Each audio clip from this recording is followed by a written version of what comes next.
Chers étudiants, chères étudiantes, bonsoir. J'espère que vous êtes en bonne santé. Maintenant, il est temps de commencer notre séance inaugurale en droit pénal spécial. Mais avant de commencer notre séance inaugurale, il est nécessaire de faire un petit rappel du droit pénal général, qui est la colonne vertébrale du droit pénal spécial.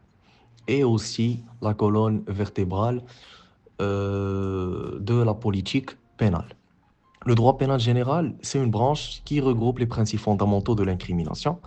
On a ce qu'on appelle l'élément légal. L'élément légal veut dire qu'on ne peut poursuivre une personne pour un fait qui n'est pas réprimé par la loi pénale. Si par exemple le législateur marocain n'incriminait pas l'infraction du vol, donc dans ce cas-là, tous les auteurs ou tous les complices ayant commis cette infraction ne seraient ni poursuivis ni détenus. En ce qui concerne l'élément matériel de l'infraction, cela veut dire que l'infraction elle doit être extériorisée, car le droit pénal ne sanctionne pas la pensée criminelle. Mais il existe des exceptions. On va se pencher sur deux exemples. Dans un premier temps, on a l'attentat et ensuite on a la bande organisée, al-Isaba al-Ijramiya. Ce sont des infractions où le législateur incrimine le fait à partir des actes préparatoires de l'infraction. Maintenant, en ce qui concerne l'élément moral. L'élément moral, c'est l'intention criminelle de l'auteur. Est-ce que cet auteur avait une intention criminelle avant de commettre les faits reprochés? D'ailleurs, on a une branche qui est très importante. C'est la criminologie. La criminologie, elle se concentre sur les motivations comportementaux des délinquants. Et c'est une branche fondamentale en sciences criminelles. Mais malheureusement, notre justice souffre dans ce point. Car si on avait des criminologues au sein des tribunaux, le juge, il aurait prononcé des jugements ou arrêts solides. Et surtout contre ceux qui commettent l'infraction du viol sur des mineurs. D'ailleurs, ça c'est une autre histoire. Chers étudiants, chères étudiantes, bonsoir. J'espère que vous êtes en bonne santé. Maintenant, il est temps de commencer notre séance inaugurale en droit pénal spécial. Mais avant de commencer notre séance inaugurale, il est nécessaire de faire un petit rappel du droit pénal général, qui est la colonne vertébrale du droit pénal spécial. Et aussi la colonne vertébrale de la politique pénale. Le droit pénal général, c'est une branche qui regroupe les principes fondamentaux de l'incrimination. On a ce qu'on appelle l'élément légal. L'élément légal veut dire qu'on ne peut poursuivre une personne pour un fait qui n'est pas réprimé par la loi pénale. Si par exemple le législateur marocain n'incriminait pas l'infraction du vol, donc dans ce cas-là, tous les auteurs ou tous les complices ayant commis cette infraction ne seraient ni poursuivis ni détenus. En ce qui concerne l'élément matériel de l'infraction, cela veut dire que l'infraction elle doit être extériorisée, car le droit pénal ne sanctionne pas la pensée criminelle. Mais il existe des exceptions. On va se pencher sur deux exemples. Dans un premier temps, on a l'attentat et ensuite on a la bande organisée, al-Isaba al-Ijramiya. Ce sont des infractions où le législateur incrimine le fait à partir des actes préparatoires de l'infraction. Maintenant, en ce qui concerne l'élément moral. L'élément moral, c'est l'intention criminelle de l'auteur. Est-ce que cet auteur avait une intention criminelle avant de commettre les faits reprochés?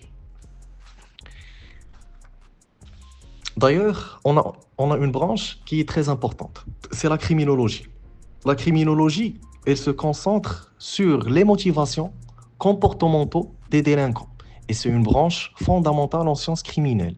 Mais malheureusement, notre justice souffre dans ce point. Car si on avait des criminologues au sein des tribunaux, le juge, il aurait prononcé des jugements ou arrêts solides. Et surtout contre ceux qui commettent l'infraction du viol sur des mineurs. D'ailleurs, ça c'est une autre histoire. Ensuite, on a ce qu'on appelle la victimologie. C'est une branche de sciences criminelles qui étudie les victimes et de manière plus directe pourquoi certaines personnes sont toujours victimes. Et les délinquants ne choisissent pas leurs victimes par hasard. Maintenant, en ce qui concerne l'infraction du vol, le vol simple. a été réprimé par les dispositions de l'article 505 qui dispose quiconque soustrait frauduleusement une chose appartenant à autrui est puni d'1 an à 5 ans d'emprisonnement. Maintenant, pour qu'on puisse interpréter cet article, il faudra le décortiquer et voir ce qu'il y a entre les lignes. En lisant cet article, la première chose qui m'a interpellé est la soustraction frauduleuse. En ce qui concerne la soustraction frauduleuse, est l'élément moteur de l'infraction du vol. Donc, pour qu'on puisse parler de vol, la soustraction de la chose, elle doit être faite frauduleusement et contre le gré de la victime. Mais si, par exemple, la victime donne son consentement à l'auteur de l'infraction et lui prête son porte-monnaie, dans ce cas, on ne peut jamais parler de vol, car la soustraction, elle n'a pas été faite. De plus, elle n'a pas été faite de manière frauduleuse, donc on ne peut jamais parler de vol. Secondo, on a ce qu'on appelle la chose. La philosophie du législateur, quand il a employé chose, il a insinué que la chose, objet du vol, devrait être de nature mobilière et non le contraire. À titre d'exemple, on ne peut parler de vol de maison ou même vol de voiture, car l'un des éléments constitutifs du vol, c'est que l'auteur de l'infraction doit s'approprier la chose volée. Et pour s'approprier une voiture, ton nom devrait bien sûr figurer sur les papiers de la voiture. Et le vol de voiture a été réprimé par un autre article, et c'est l'article 522. Et même en lisant cet article, vous allez constater que le législateur il n'a pas employé le terme soustraction frauduleuse ou même le vol de voiture.